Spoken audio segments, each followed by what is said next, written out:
Now let's look at what's going on in Saudi Arabia. The kingdom is making headlines for a new policy, a new alcohol policy. In a few weeks from now, Saudi Arabia will be opening its first alcohol shop.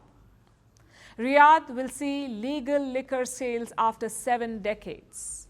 Prohibition was imposed in the year 1952 after a Saudi prince shot a British diplomat dead in a drunken rage. And since then, alcohol has been a taboo in the kingdom. But Saudi Arabia is different now.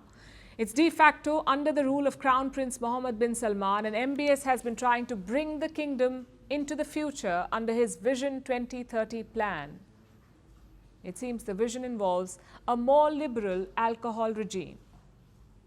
But that doesn't mean the booze will start flowing in Saudi Arabia just yet. There are some rules and restrictions with a new alcohol regime. Here's our report. When you think of Saudi Arabia, you think of a conservative, oil-rich kingdom. But it seems it's ready for a new tequila sunrise. If you haven't figured it out yet, Saudi Arabia is finally going to allow the sale of alcohol.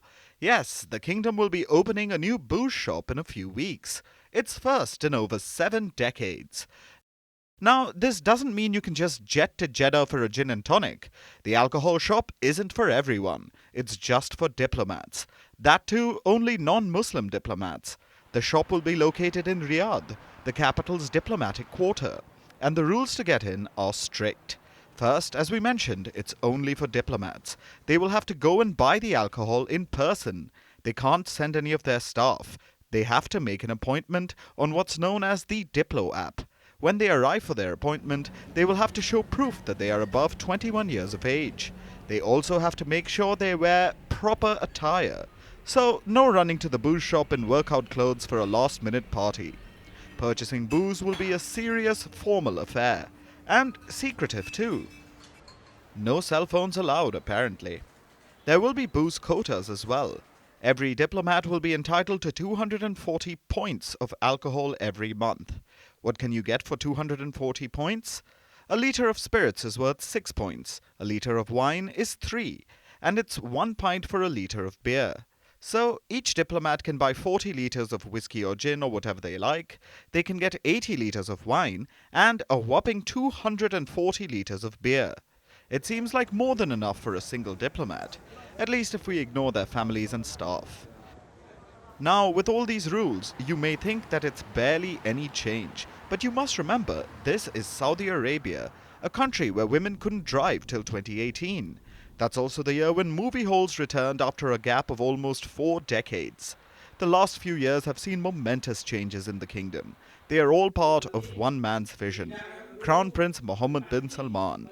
The de facto Saudi ruler is trying to diversify the kingdom's economy, move it past their reliance on oil.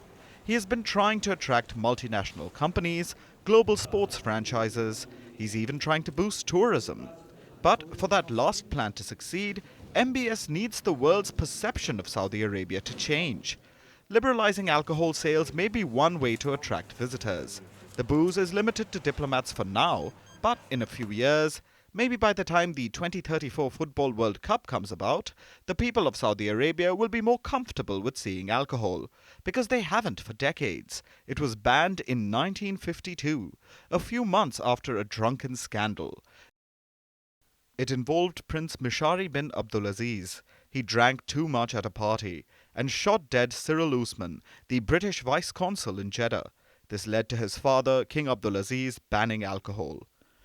By starting small, with booze limited to just the diplomats, Saudi Arabia could be laying the groundwork and setting the stage for its rise as a future tourism hotspot.